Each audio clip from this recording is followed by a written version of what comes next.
আসসালামু আলাইকুম। আমার অনার্স দ্বিতীয় বর্ষের শিক্ষার্থীরা তোমরা কেমন আছো?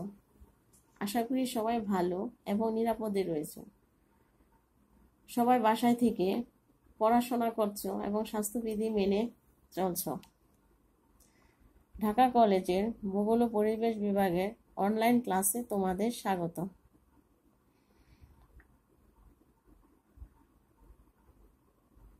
আমি তাহমিনা আক্তার, সহকারী অধ্যাপক, ভূগোল ও পরিবেশ বিভাগ, ঢাকা কলেজ, ঢাকা।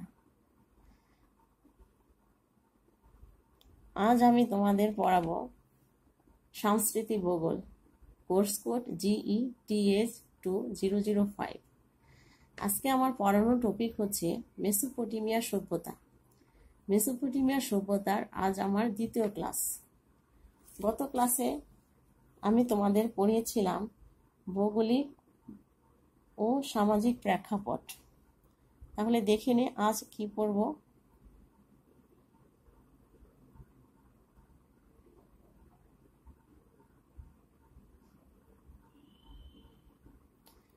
আজ পড়ব মেসোপটেমিয়া সভ্যতা কি, মেসোপটেমিয়া সভ্যতার রাজনৈতিক প্রেক্ষাপট, মেসোপটেমিয়া সভ্যতার অর্থনৈতিক প্রেক্ষাপট। গত ক্লাসে ভৌগোলিক ও সামাজিক প্রেক্ষাপট সম্পর্কে ধারণা দেওয়া হয়েছে। আজকে এই তিনটি বিষয়ে ধারণা দিব। শুরুতে জেনে নেই মেসোপটেমিয়া সভ্যতা কি। যদিও গত ক্লাসে মেসোপটেমিয়া সভ্যতা সম্পর্কে বলেছি, তাও আবার আজকে একটু দেখে নেই। মেসোপটেমিয়া সভ্যতা ইরাকি ইউফ্রেটিস ও টাইগ্রিস নদী অববাহিকা অঞ্চলে পৃথিবীর সবচেয়ে প্রাচীন বা পৃথিবীর সর্বাপেক্ষা প্রাচীনতম সভ্যতা বিকশিত হয়। খ্রিস্টপূর্ব 3500 বছর পূর্বে এর সভ্যতার সূত্রপাত হয় এবং আনুমানিক 539 খ্রিস্টপূর্বাব্দে এর সমাপ্তি ঘটে। সমাজবিজ্ঞানী, ইতিহাস বিশারদ ও ভূগোলবিদগণ এই সভ্যতাকে ইরাক সভ্যতা বলে আখ্যায়িত করেন। গ্রিক শব্দ মেসো অর্থ মধ্যবর্তী এবং পটেমিয়া অর্থ অঞ্চল। ইউফ্রেটিস ও টাইগ্রিস নদী, এই দুই নদীর মধ্যবর্তী অঞ্চলে এই সভ্যতা গড়ে উঠেছিল বলে গ্রিক মনীষীগণ এই সভ্যতাকে মেসোপটেমিয়া সভ্যতা বলে অভিহিত করেন।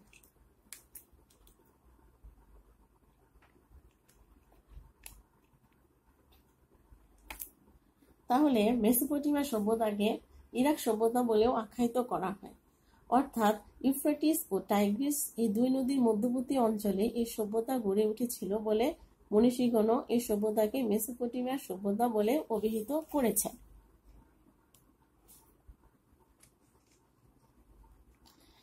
মেসোপটেমিয়ার রাজনৈতিক প্রেক্ষাপট।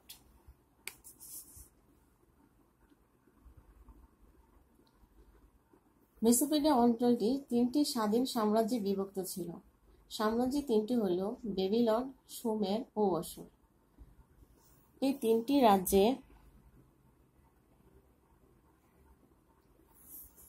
মধ্যে বেবিলন সাম্রাজ্য, আমরা এই তিনটি রাজ্য হল বেবিলন, এসিরীয়, সুমেরীয় জাতি হিসেবে পরিচিত। যদিও আমি তোমাদের গত ক্লাসে এ সম্পর্কে বলেছি। এখন বেবিলন সাম্রাজ্য সম্পর্কে একটু আলোচনা করে নেই। বেবিলন ও পার্শ্ববর্তী কয়েকটি ক্ষুদ্র ক্ষুদ্র নগর নিয়ে একটি বিস্তীর্ণ অঞ্চল জুড়ে বেবিলন সাম্রাজ্য বিস্তৃত ছিল। মেসোপটেমিয়া অঞ্চলের সিংহভাগ অঞ্চল ছিল বেবিলন সাম্রাজ্যের অন্তর্ভুক্ত।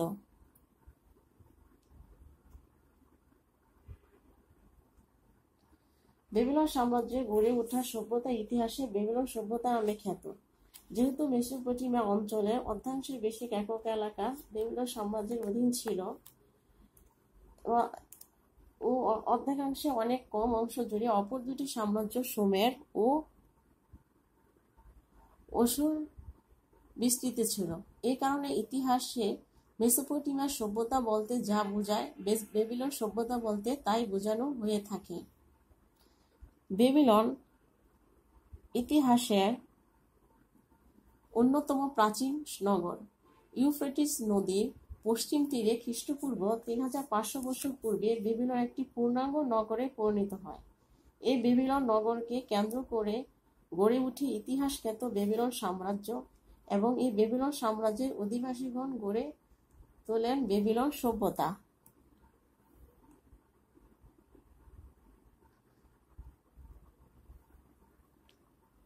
বেবিলন ও সুমের ও আসর সাম্রাজ্য সমসাময়িকভাবে প্রতিষ্ঠিত হয়।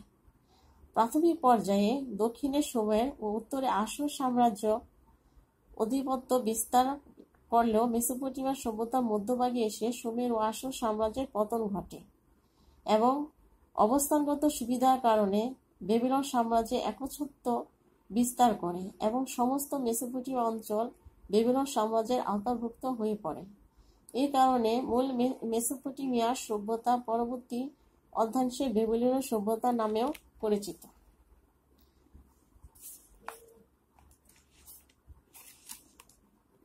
রাজা উরুকাগিনা।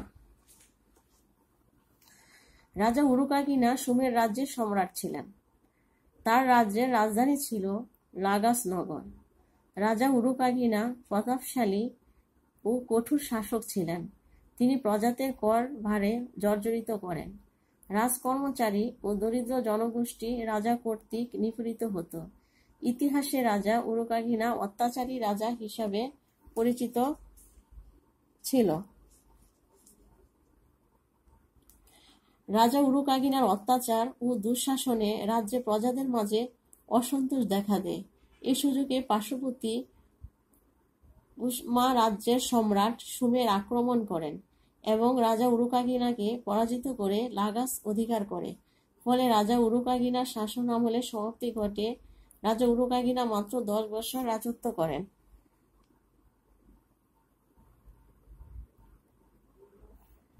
রাজা সারগন। রাজা সারগন সিমেটিক বংশোদ্ভূত শাসক ছিলেন। তিনি ফোরাত ও টাইগ্রিস নদীর দোয়াব অঞ্চলে মেসোপটেমিয়ার মধ্যাঞ্চল আক্কাদ উপত্যকায় একটি বিস্তীর্ণ অঞ্চল জুড়ে রাজ্য প্রতিষ্ঠা করেন। তিনি অত্যন্ত দণ্ড ও প্রতাপশালী সম্রাট ছিলেন। অতি অল্প সময়ের মধ্যে সম্রাট সারগন সমগ্র সুমের অঞ্চল অধিকার করে পূর্বে পারস্য উপসাগর থেকে পশ্চিমে এশিয়া মাইনর পর্যন্ত সমগ্র সমতল ভূমি দখল করে একটি বিস্তীর্ণ সাম্রাজ্যের অধিকারী হন। রাজা সারগন মানব ইতিহাসে সর্বপ্রথম সাম্রাজ্য প্রতিষ্ঠা করেন। ভূমধ্যসাগর তীরবর্তী লেবানন পর্যন্ত তার সাম্রাজ্যের বিস্তৃত ছিল।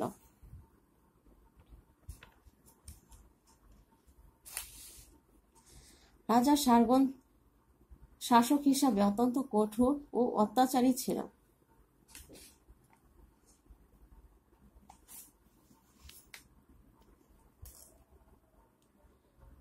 তার শাসন আমলের সময়কালটি আক্রমণ ও প্রতিরক্ষা প্রতিবিধানের কাজে অতিক্রান্ত হয়। ফলে সভ্যতার অগ্রগতি অতিশয় মন্থর ছিল। রাজ্য জনজীবন ছিল অশান্ত, কলহপূর্ণ ও দুর্বিষহ। এই সুযোগে দক্ষিণাঞ্চলের সুমের সম্রাট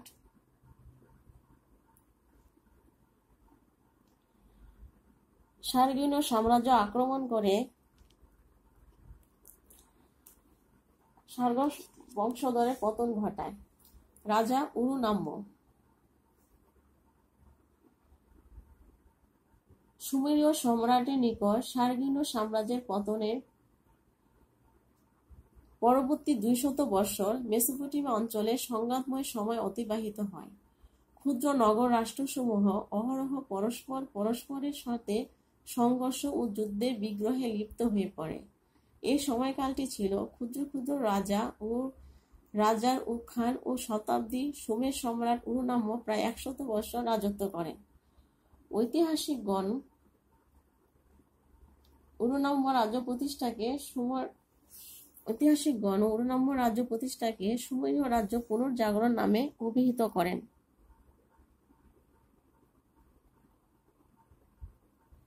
খ্রিস্টপূর্ব 2000 শতাব্দীতে পারস্যে ইলামীয় ও আরবীয় সম্প্রদায়ের যৌথ আক্রমণে উরুনাম্য সম্রাটের পতন ঘটে।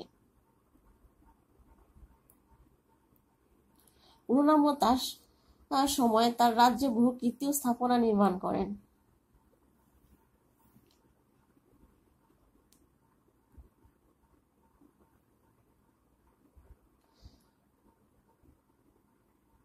পূর্ণাঙ্গ শাসনামলের প্রথম দিকে অত্যন্ত প্রজাবৎসল ও জনহিত রাজা হিসাবে প্রিয়ভাজন ছিলেন, কিন্তু রাজত্বের শেষ ভাগে নিষ্ঠুর ও অত্যাচারী হয়ে ওঠেন।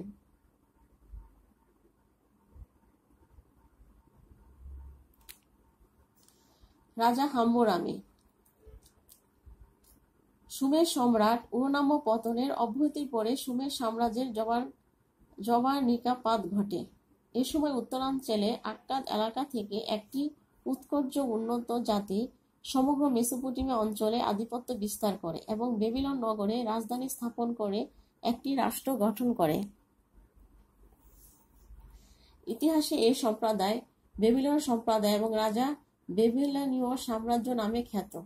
বেবিলনের সাম্রাজ্যের সুদীর্ঘ 400 বৎসর প্রায় 2000 থেকে 1600 খ্রিস্টপূর্বাব্দ স্থায়ী হয়। খ্রিস্টপূর্ব 1770 সালের দিকে বেবিলন সাম্রাজ্যের উন্নতি চরম শিখরে আরোহণ করে। ইতিহাসে বেবিলিয়ান শাসনামলকে বেবিলিয়ান সভ্যতা নামে বলা হয়ে থাকে। সেমিটিক সম্প্রদায়ের বিচক্ষণ মানুষদের হাতে এই সভ্যতার ব্যাপকভাবে অগ্রগতি সাধিত হয়। বেবিলিয়ান শাসকবর্গের মধ্যে সম্রাট হাম্মুরামি সর্বাপেক্ষা বুদ্ধিমান ও দূরদর্শী শাসক ছিলেন।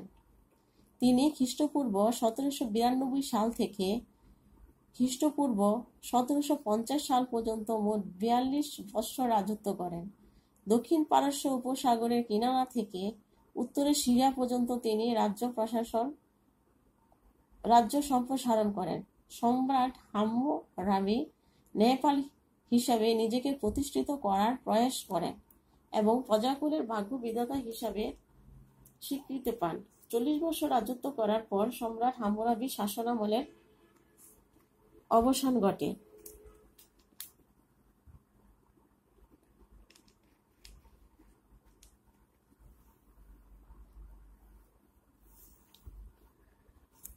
সম্রাট হাম্মুরামি মানব ইতিহাসে সর্বপ্রথম লিখিত আইন প্রণয়ন করেন। তিনি রাজ্যে আইনের শাসন প্রতিষ্ঠা করেন। সম্রাট হাম্মুরামি প্রণীত আইনগুলি একটি বিশাল আকৃতির স্তম্ভের গায়ে শিলালিপি রূপে খোদাই করে লোকালয়ে স্থাপন করে রাখেন। এই স্তম্ভের উচ্চতা ছিল 8 ফুট। স্তম্ভটি 2টি অংশে বিভক্ত ছিল। ঊর্ধ্বাংশে ক্ষুদিত স্বয়ং ছিল হাম্মুরাবি এবং ঈশ্বরের প্রতিকৃতি। সম্রাট হাম্মুরাবি 2 হাতের অঞ্জলি ভরে ঈশ্বরকে অর্ঘ্য প্রদান করেছে। সম্রাট হাম্মুরাবি সর্বমোট 282টি আইন প্রণয়ন করেন। হাম্মুরাবি প্রণীত আইনের কয়েকটি নমুনা নিম্নে প্রদান করা হলো।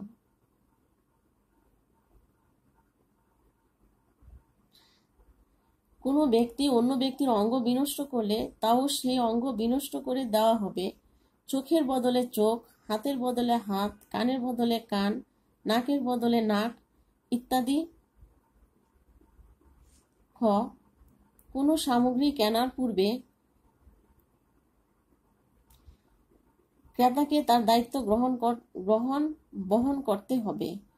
খরিদ্দান্তে কোনো প্রকার নালিশ গ্রহণযোগ্য বলে বিবেচিত হবে না। জনকের প্রতি সন্তানের অশালীন আচরণ অমার্জনীয় অপরাধ বলে গণ্য করা হবে।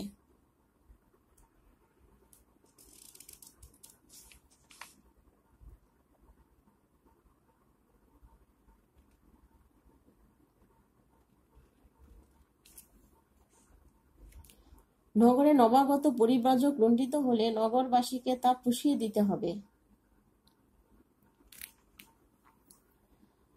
সম্রাট আশুরবাণীপাল। বেবিলন সাম্রাজ্যের সূর্য যখন মধ্য গগনে প্রদীপ্তমান, ঠিক সে সময়ে মেসোপটেমিয়া উত্তর অঞ্চলে আশুর নামে একটি শক্তিশালী সাম্রাজ্যের সূত্রপাত হয়। সম্রাট আশুরবাণীপাল আশুর সাম্রাজ্যের রাজা ছিলেন। খ্রিস্টপূর্ব 883 সাল থেকে খ্রিস্টপূর্ব 859 সাল নাগাদ সম্রাট আশুরবাণীপাল রাজত্ব করেন। সম্রাট আশুরবাণীপাল একজন অত্যাচারী রাজা ছিলেন। তার অত্যাচার ও নির্যাতনে রাজ্যে প্রজা বিদ্রোহ দেখা দেয়।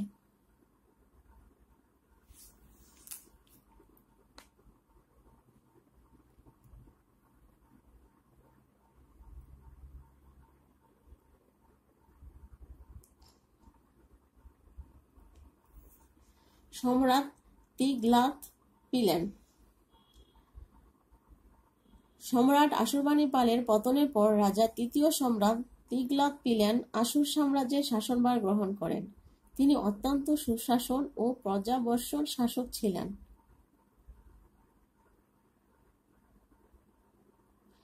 তার সুশাসনে সাম্রাজ্যের শান্তি ও অগ্রগতি অব্যাহত থাকে। রাজা নাবাপোলমার। সম্রাট হাম্মুরাবির মৃত্যুর পর বেবিলনীয় সাম্রাজ্যে প্রায় 400 বৎসর শান্তি ও স্থিতিশীলতা বিরাজ ছিল। এ সময় বেবিলন সাম্রাজ্যের অগ্রগতি চরম শিখরে আরোহণ করে, কিন্তু পরবর্তী পর্যায়ে বেবিলন সাম্রাজ্যে ব্যাপক গোলযোগ ও বিশৃঙ্খলা অবতারণা হয় এবং এই অবস্থা প্রায় 500 বছর অব্যাহত থাকে। এই গোলযোগ বিশৃঙ্খলা পরিস্থিতির মধ্যে খ্রিস্টপূর্ব 600 শতাব্দীতে রাজা নাবোপোলমার বেবিলনের শাসনভার গ্রহণ করেন। তিনি মোট 75 বৎসর রাজত্ব করেন।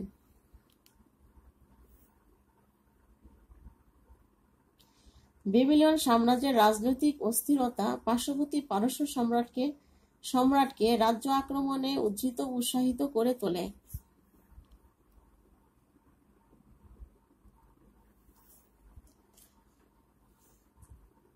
মেসোপটেমিয়া সভ্যতার অর্থনীতি প্রেক্ষাপট।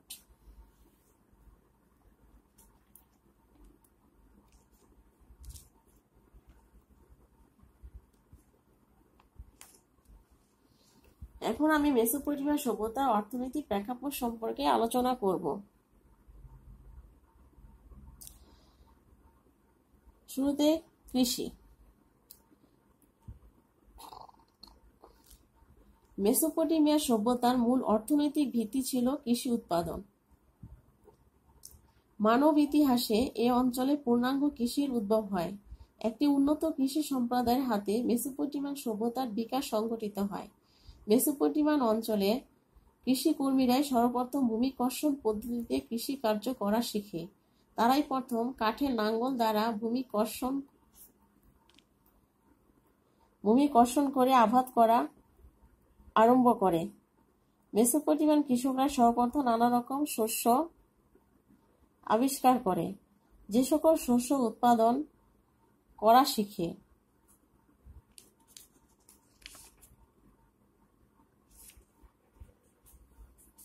মেসোপটেমিয়া অঞ্চলে কৃষি ব্যবস্থা সর্বাপেক্ষা উল্লেখযোগ্য বৈশিষ্ট্য ছিল এ অঞ্চলে কৃষকরাই সর্বপ্রথম কৃষিক্ষেত্রে পানির সেচ ব্যবস্থা প্রচলন করে। তারা খাল খননের মাধ্যমে ইউফ্রেটিস নদী থেকে পানি এনে কৃষি জমিতে সরবরাহ করত। এ সকল খালের নিয়ন্ত্রণ, পানি ব্যবহার ও তত্ত্বাবধানের জন্য রাষ্ট্রীয় প্রশাসন ব্যবস্থা লোকবল নিয়োজিত ছিল বলে প্রমাণ পাওয়া যায়। মেসোপটেমিয়া অঞ্চলে মৃত্তিকা ছিল কৃষি উপযোগী অত্যন্ত উর্বর। মৃত্তিকায় প্রচুর পরিমাণে কৃষিপণ্য উৎপন্ন হতো। নিরক্ষর কৃষক শ্রেণীর মনে এরকম ধারণা ঢুকিয়ে দেওয়া হতো যে নগর দেবতার অনুকম্পায় এবছর ভালো ফসল উৎপন্ন হয়েছে, তাই দেবতার সন্তুষ্টির জন্য কৃষকগণকে শস্যের সিংহভাগ মন্দিরে জমা দিতে হতো।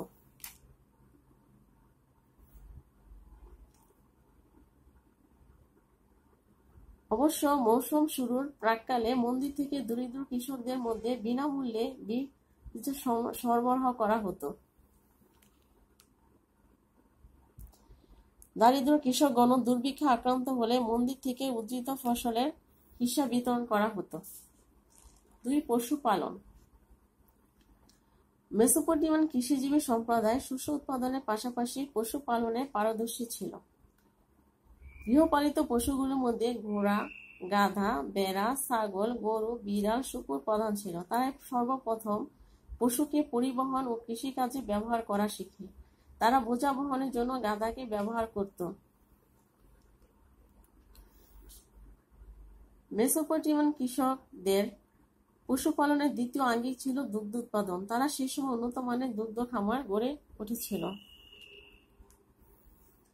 3. ব্যবসা বাণিজ্য। মেসোপটেমিয়া সভ্যতার অর্থনৈতিক প্রেক্ষাপটে গুরুত্বপূর্ণ অংশ ছিল ব্যবসা বাণিজ্য প্রাধান্য। মানব ইতিহাসে এ অঞ্চলে সর্বপ্রথম ব্যবসা বাণিজ্যের প্রচলন সংঘটিত হয়। প্রাথমিক পর্যায়ে বাণিজ্যের ধরন ছিল বিনিময় প্রণালীর ব্যবসা। কৃষিজীবী সম্প্রদায় কৃষি পণ্যের বিনিময়ে কারিগরি সম্প্রদায়ের নিকট থেকে কৃষি উপকরণ সংগ্রহ করত।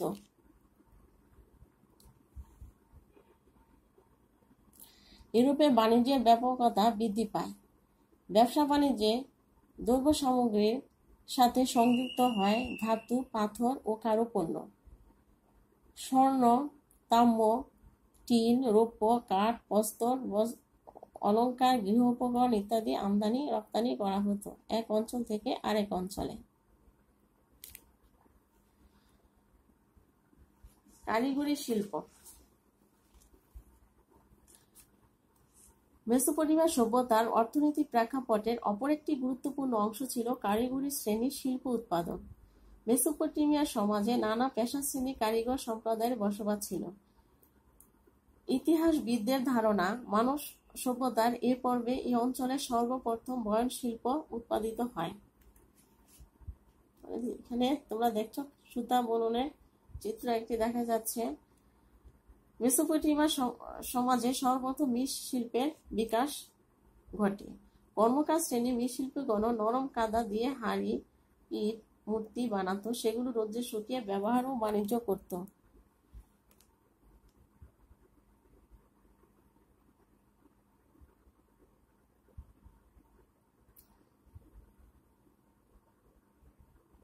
মেসোপটেমিয়ান কারিগরগণ কাঠের কাজ জানত। তারাই প্রথম কাঠ দিয়ে লাঙ্গল তৈরি করেছিল। কাঠমিস্ত্রির হাতে সভ্যতার সর্বাপেক্ষা মূল্যবান আবিষ্কার চাকা উদ্ভাবিত হয়। মেসোপটেমিয়ার কাঠমিস্ত্রিগণ গরুর গাড়ির চাকা আবিষ্কার করে পরিবহন ক্ষেত্রে নবদিগন্তের সূচনা করে।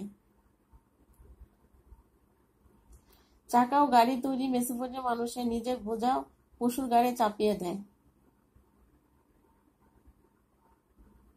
মেসোপটেমিয়া সমাজের অপর উল্লেখযোগ্য পেশাজীবী সম্প্রদায় ছিল রাজমিস্ত্রি। রাজমিস্ত্রিগণ ইট তৈরি করতে শিখে এই নির্মাণ কবিরা মানবজাতিকে উপহার দেয় অট্টালিকা ও আবিষ্কার করে নির্মাণের গাঁথুনি কৌশল, যা আজ অবধি সমগ্র পৃথিবী রাজমিস্ত্রি ও প্রকৌশলীগণ অনুসরণ করে আসছে। গাঁথুনি কৌশলটি প্রথম ধাপে ইটগুলি সোজা হলে পরের আড়াআড়ি গাঁথা হয়। দুটি ইটের ফাঁকে একটি ইট মাঝখানে বরাবর স্থাপন করা হয়।